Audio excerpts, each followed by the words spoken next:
Alice Cargard est directrice associée de la Maison Rapin. Elle est notre invitée. Elle vient de rejoindre le conseil d'administration du syndicat national des antiquaires et galeries d'art, le SNA. Merci beaucoup d'être avec nous en visio. Est-ce que tout d'abord, vous pouvez nous expliquer quel est le rôle du SNA ?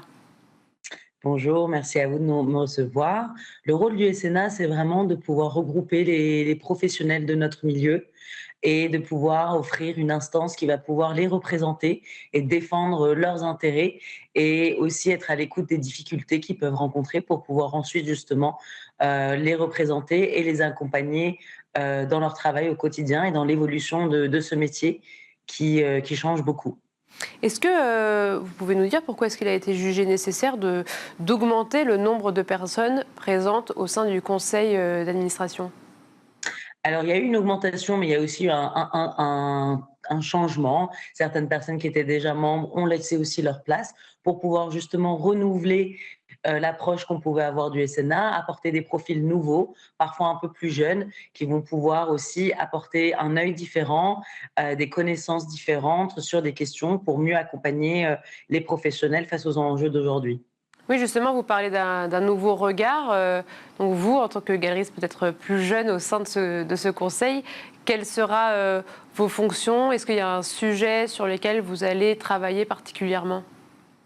Alors moi, j'ai la chance de faire partie de plusieurs commissions. Donc le syndicat se compose de différentes commissions qui vont chacun travailler sur un panel de sujets.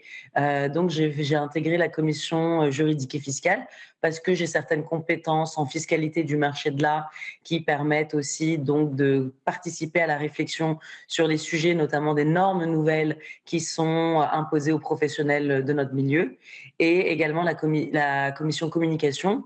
Et là, je pense aussi que forcément, les jeunes générations ont une autre vision des outils de communication qui se digitalisent de plus en plus, et j'espère pouvoir apporter un regard un peu neuf sur ce point de vue. Et vous allez accompagner, j'imagine, les galeristes autour de leurs questions, voilà, de fiscalité, etc. Est-ce qu'il y a un sujet fiscal ou réglementaire qui vraiment nécessite plus d'accompagnement que d'autres ? Est-ce qu'il y a une question spécifique qui a plus de difficultés ? Tout à fait. Il y a même en ce moment 2 questions en particulier qui ont quand même nécessité pas mal d'interventions.